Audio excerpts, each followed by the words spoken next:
Ooh, Adam. Adam over here is doing well for himself. Am I right? Mm? Hey guys, welcome back to my channel. It's Mystic Rain here. Today we're going to be doing an unboxing of the Best Tarot by Mike Costaney. Or Costaney.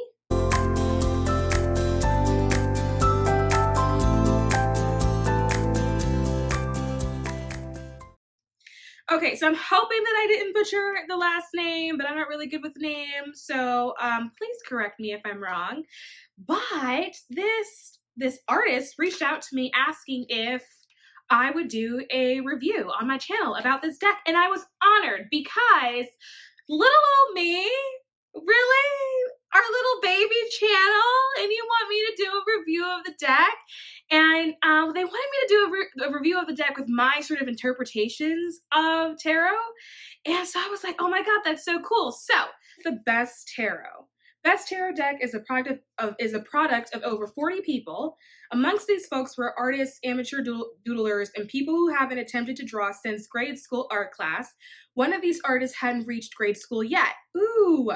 These folks were given 60 seconds to look at a classic tarot card, an unwieldy black marker, and a sheet of paper. Then they had to draw the card they had been looking at using their memory as a reference, some artists executing most of the 60-second reference onto paper, and some failing beautifully.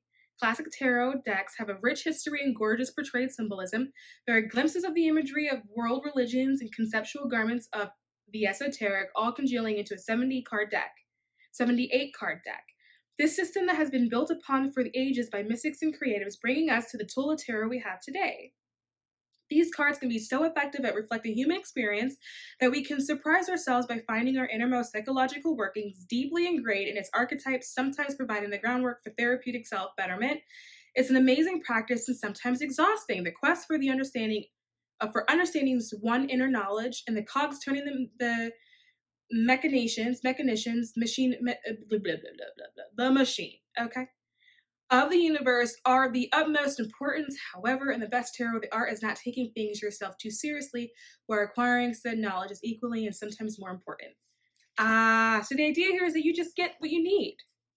It doesn't have to be so complicated. I like that. So immediately opening the deck, this is the back of the deck, which I actually quite like, very simplistic. And then the deck doesn't actually come with a guidebook. It comes with, well, I guess I would call them guide cards. Instead of the little white book, little white cards that are pleasantly succinct, actually. So the cards have the cards on them, right? And then a quick blurb and a definition of the meaning of the cards, which I think is actually helpful from a beginner perspective, thinking about it, because it just cuts straight to the point. I think part of learning tarot, the frustration with it, is the fact that you are bombarded with so much information and so much to read, and you have no idea which is the most relevant parts of it and like what to pick out. And in a sense, this has simplified that whole process, and it has done it for you. People may not want to have a whole book because they're overwhelmed by it, but they may want to have a key card, right? These are really good key cards. You can see that it's this is the wand suit, and it's just a quick blurb. It's just a quick key card. I actually really like this. I really like this. You don't really see this being done a lot, actually. And this is really interesting because this is something that doesn't necessarily have to live with this deck. It's almost like a tiny flashcard that you can kind of pair with other decks that you may have when you're learning. I actually really like this. I like this a lot more than a guidebook, actually. Love the cardstock. The cardstock feels like maybe kind of like a glossy MAC, decent thickness. It'll shuffle nicely. It doesn't feel cheap. It feels like a well-made, well-quality deck. And so I will just go and I will flip through them. So we're going to get up and close and personal. Wow, I'm going to clear my pores. Wow, you wait a whole day. Look how big they get. Okay, so we've got the Fool and the person that made this. It would be so cool if we had the name of the person or the artist of the person, like at the bottom of each card that made them. And then also it would be cool if you had the name of the person and then maybe like comma age. So like for that person that maybe didn't hit grade school yet, that'd be kind of cool. And then maybe like comma like what they do. That'd be really cool. Because you would get a really good idea of like the the maybe the breadth, is that the right word, of the amount of people involved and how they read things. That'd be kind of cool. But I do like this one. You got your man, you got your dog, you got your mountains, you got your sun. I like that. Here's the Magician. This one's pretty cool. There's a lot of detail in this one, particularly in the flowers. And it's really interesting how whoever did this one managed to get all 4 of the elements on the table. I like that. The High Priestess. This one's cool too, because you can see what they plucked out and what really mattered to them. You can see like the pillars, for example, that the B, the J really mattered. The difference in the colors really mattered. You can see that the crescent moon really mattered to them when they drew this. The pomegranates in the back really mattered, and it stood out to them. Whoever did this one has a great memory. The Empress. For me, it seems like the crown really stuck out for this person. The crown was a really big deal for this person, as well as the Venus down here. Seems like that really hit them. The Emperor. The Wand seems to have stuck out here. Now, correct me if I'm wrong, because I don't have the regular Rider-Waite deck in front of me, but I don't think, and I could be wrong, so please don't come at me too fiercely, I don't think the wand is this long in the original Rider-Waite Emperor. I think it's short. If I'm right, it's really interesting that they took the wand and they made it big. They turned it into a staff. Yeah.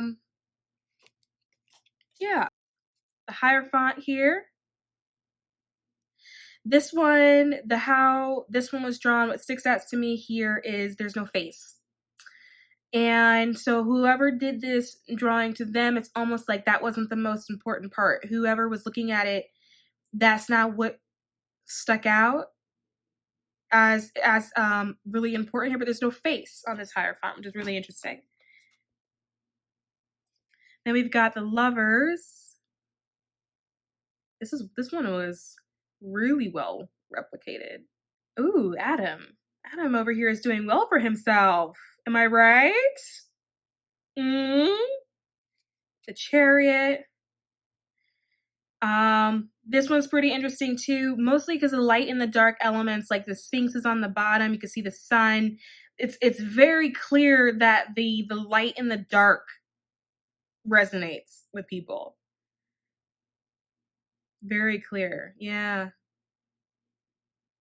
And this Chariot almost seems to be more feminine. I wonder if it was drawn by a woman. And then we've got Strength here. I'm loving the attempt here. I'm loving the attempt at what this was supposed to be. Whatever this thing has a snout. I love it though. I love the attempt. The Hermit. This one's really interesting. For me, what stands out most here is that it's so unbelievably plain, right? Like there's hardly anything here. It's so unbelievably plain. But isn't that kind of what the Hermit is, when you just kind of go inwards and you just kind of focus on yourself, that you kind of leave all of the noise outside, you know? So that's really interesting that that's how it was depicted for them, just plain. Wheel of Fortune. I do like this one. The cute little angel up at the top is pretty cute. They remembered all the glyphs too inside the fortune, inside the wheel. That's really interesting.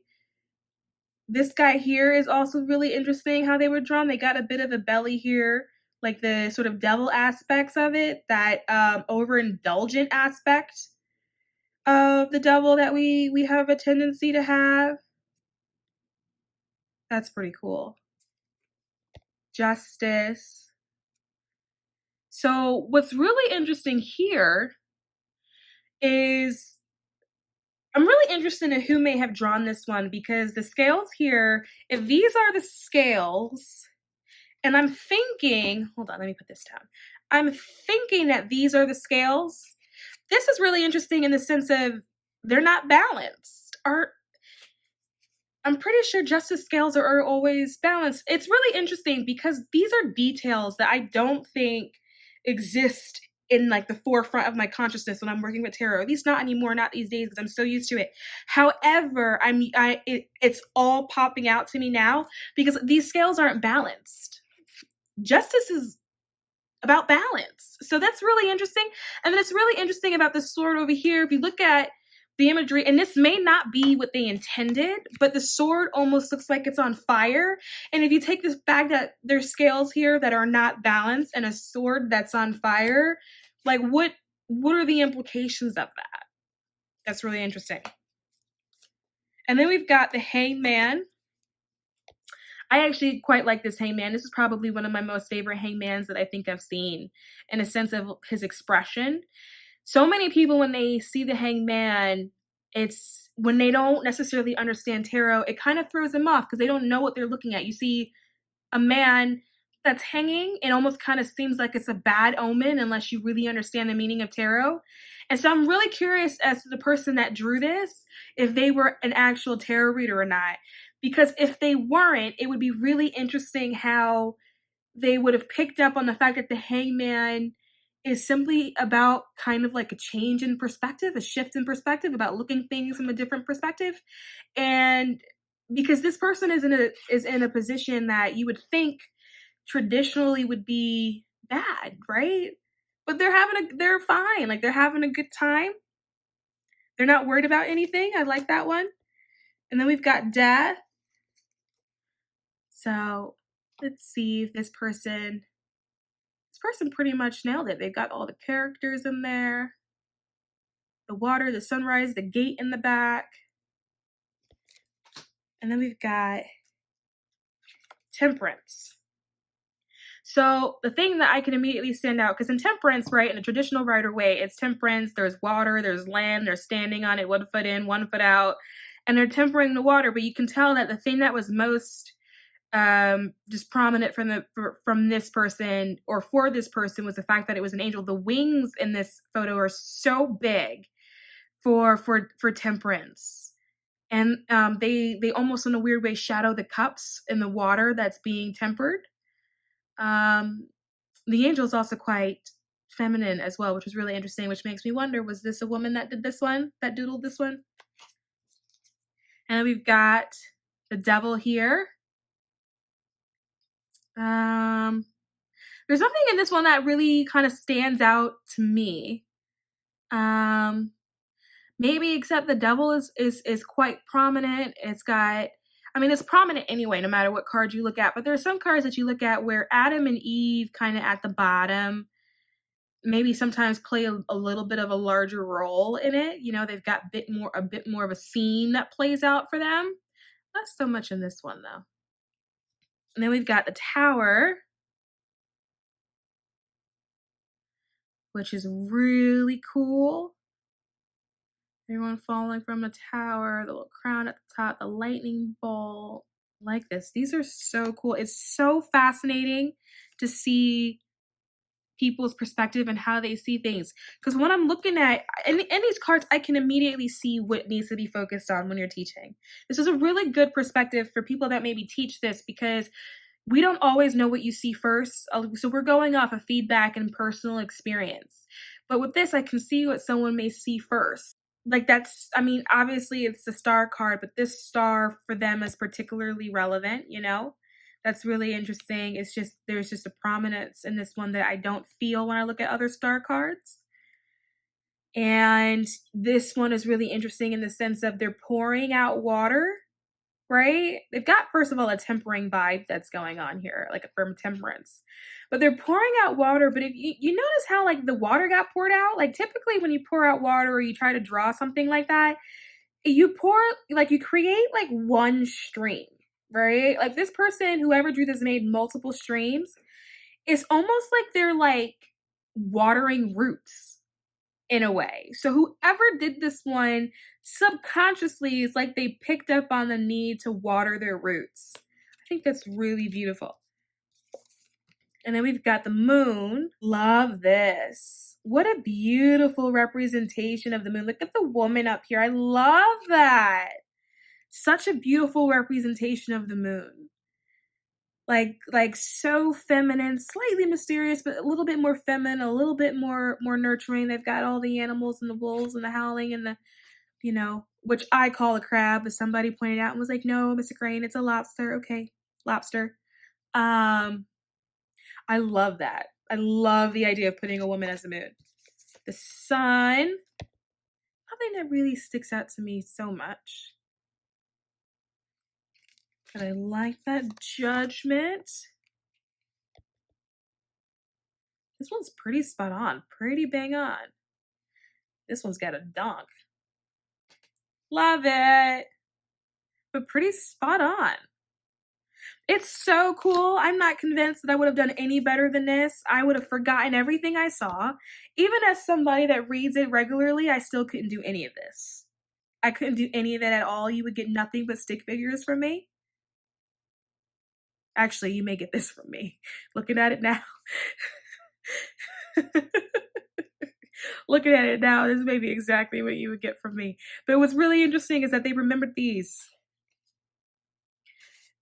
Like the ties and the laurel, they remembered those, which is really interesting. They remembered both the wands, which is really interesting. It's really interesting to see what people pick up on, like what sticks in their subconscious. Ace of Cups. So cool. 2 of Cups. 3. What I'm looking at specifically is what's stood out for them the most. Is this a pumpkin?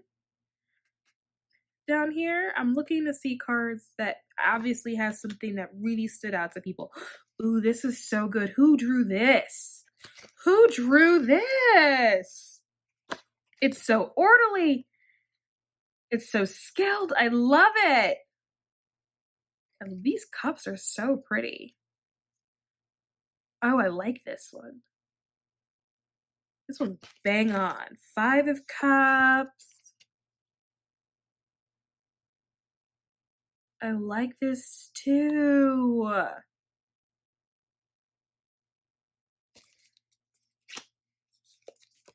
6 of Cups.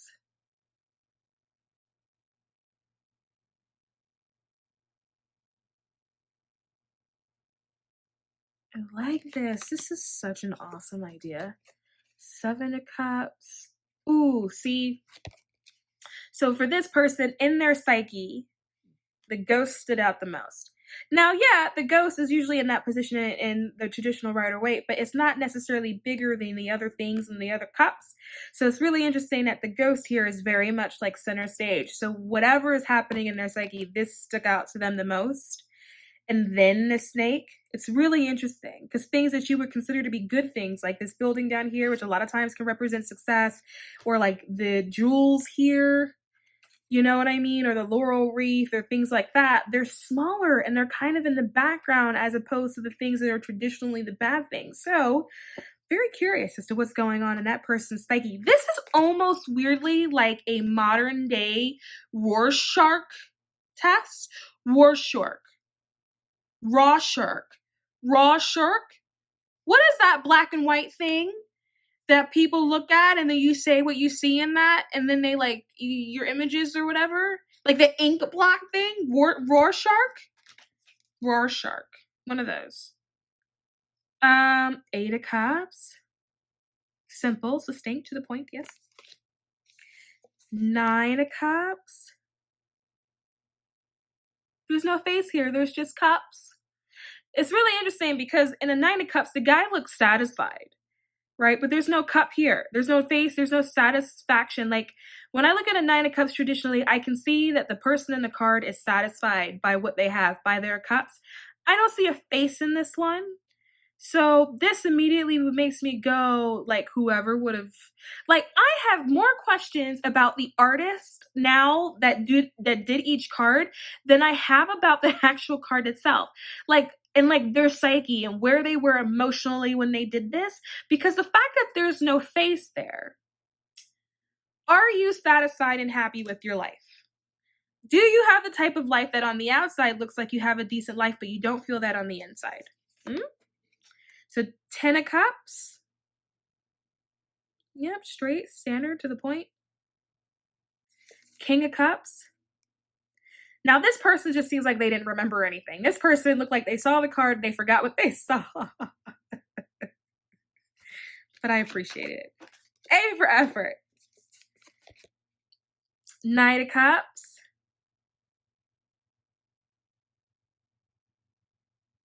Now there's a crab for the sun. Is there always a crab for the sun? I don't think so.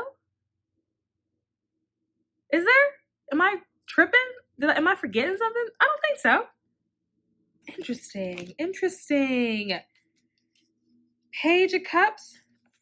Oh, I picked up the wrong one. So I just went, did I go out of order? Oh, it's a little out of order. That's okay. Page of Cups.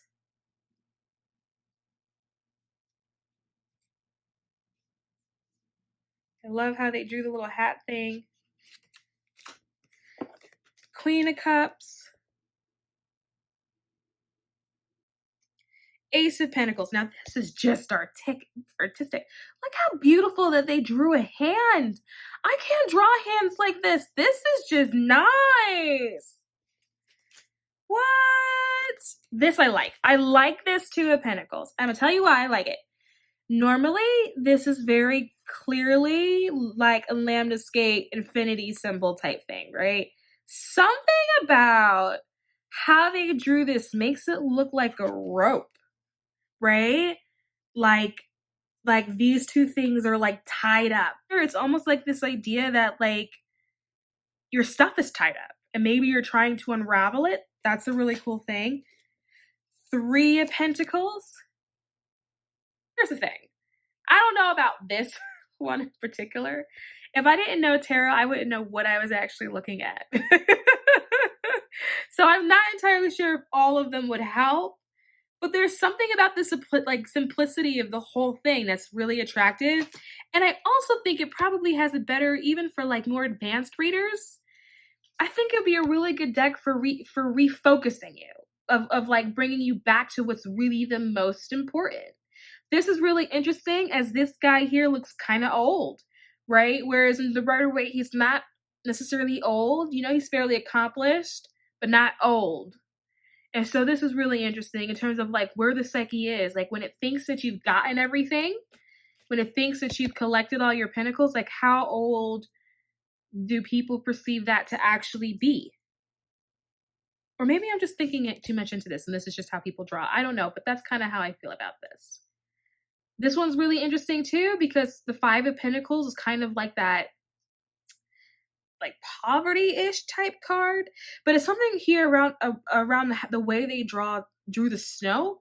I don't see snow. I see stars here. For me, like in my eyes, the way I'm looking at it, what's supposed to be snow to me just looks like stars. It's almost like this card of like hope, of like it all, like all is not lost. It'll be okay. Then we've got the Six of Pentacles.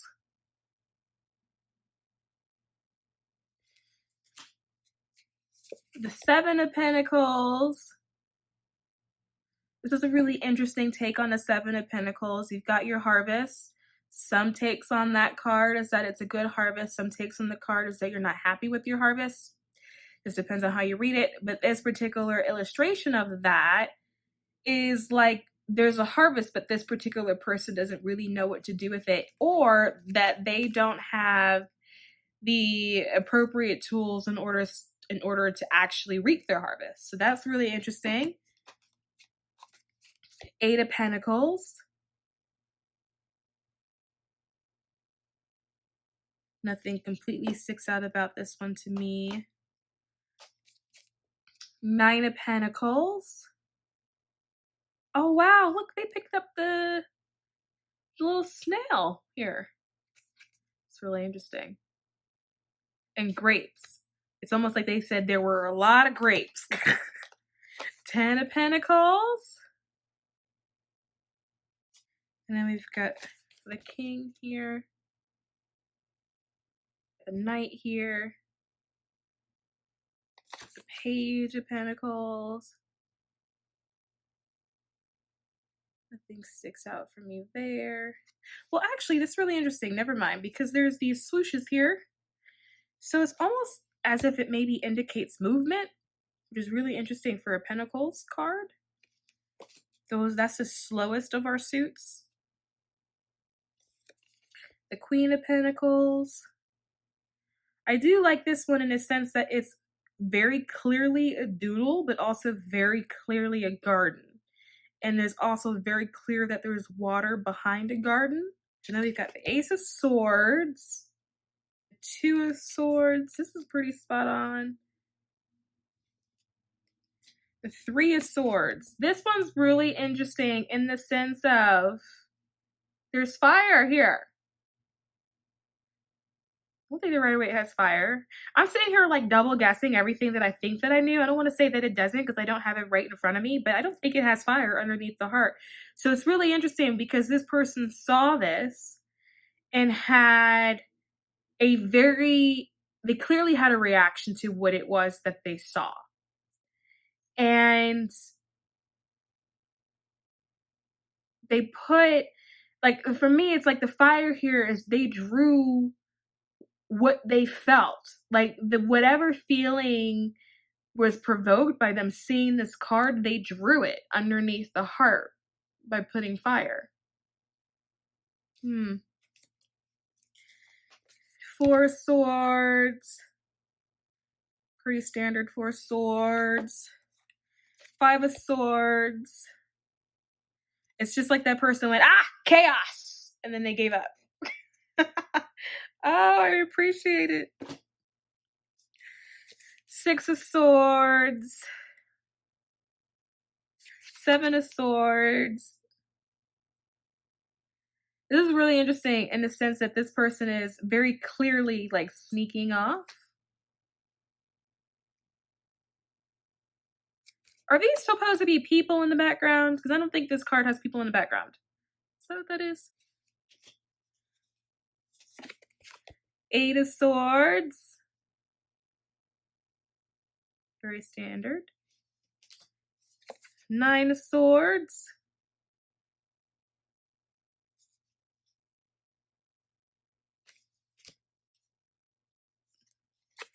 Ten of Swords.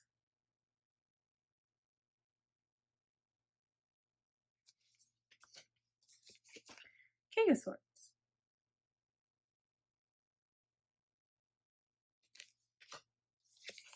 Knight.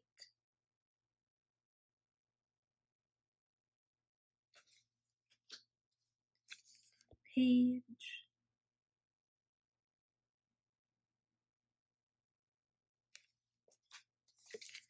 Queen. The Queen is busty, you guys. I don't know why I see things like that. Maybe because it's not in the original imagery. Ace of Wands. They got all the leaves sprouting off the wand too. Two of Wands.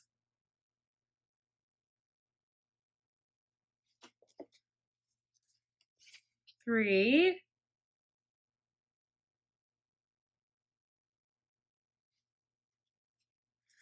Four.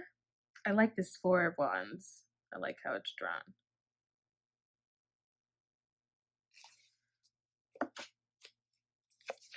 Five of Wands. I like this Five of Wands. Pretty simplistic, but also pretty to the point. I like that. Six of Wands.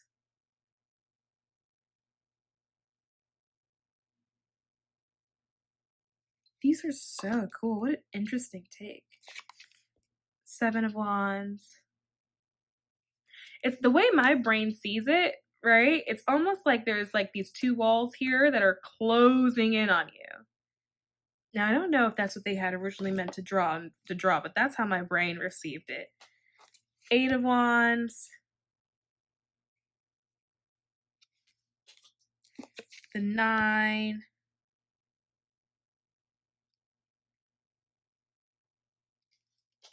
I got the 10.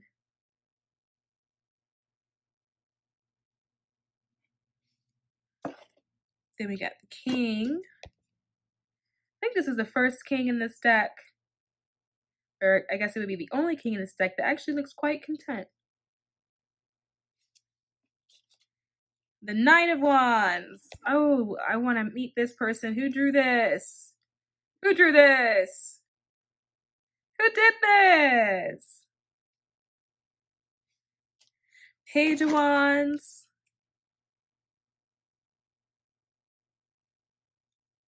And the Queen of Wands. And again, look how big her wand is. Her wand is bigger than the throne.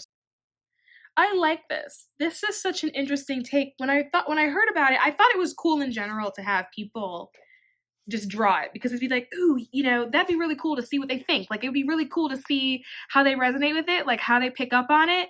But like looking into it, I'm like, this is really like evaluating someone's psyche and like how they actually see themselves. So much of tarot is so psychological that so much of it, it's like the underlying subconscious part of the psychological psyche of yourself. And to get people involved, and some of them have nothing to do with tarot, and you're like, go. It's so cool to see what they chose. What was the most important part of the story for them? And I think that this can help a lot of people. I think it can help people that are new on their journey and like they're just starting out and they want to simplify things. Maybe they have a Rider-Waite deck, but they want to go, okay, but what's the most important part of this? And they want to simplify things and pair them together. Or maybe it's just for somebody that wants to reconnect with tarot themselves. Or for somebody like me, I feel like for me, I would actually use this deck from a teaching perspective. And when I'm trying to help people, I would actually refer to this deck. Okay, what is something in the card that has a tendency to pop for people? And let me focus on that for them. So I actually think this is helpful for a lot of different people, for a lot of different levels, because it's inclusive. It's really cool. It's such a cool project. So I will leave the link to this deck down below, guys. Best Tarot, this is what it looks like. I'll leave the link on where you can check this out or where you can buy this if you're really interested.